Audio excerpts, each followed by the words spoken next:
এইবার বাজারে আসতে চলেছে শাকিব খানের পাঠান সিনেমা।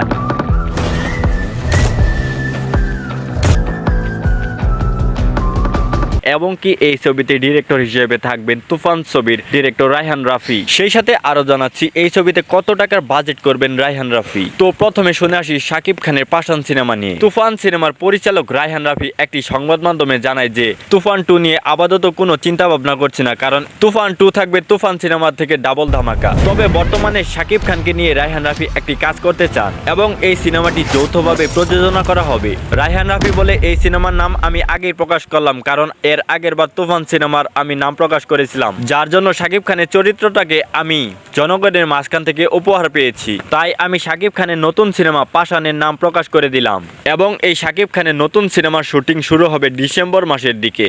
এইবার জানবো শাকিব খানের পাশান সিনেমার বাজেট কত ধরা হয়েছে। এই পাশান সিনেমার পরিচালক রায়হান রাফি স্পষ্টভাবে কোনো কিছু বলেনি, কিন্তু একটা আইডিয়া দিয়েছে জনগণকে। রায়হান রাফি জানায় এই পাশান সিনেমায় প্রায় 20 কোটি টাকার মতো খরচ হবে। রায়হান রাফি এটাও জানায় শাকিব খানের পাশান সিনেমার জন্য কোনো নায়িকা সিলেক্ট করা হয়নি, তবে এই পাশান সিনেমায় অন্য দেশের নায়িকা থাকবে শিওর। তো বন্ধুরা, পাশান সিনেমাটি কেমন হতে পারে, তোমাদের কি মনে হয় তা কমেন্টে জানিয়ে দাও তোমাদের মতামত। সেই সাথে নতুন নতুন আপডেট ভিডিও পেতে আমাদের এই চ্যানেলটিকে অবশ্যই সাবস্ক্রাইব করে নাও। ধন্যবাদ।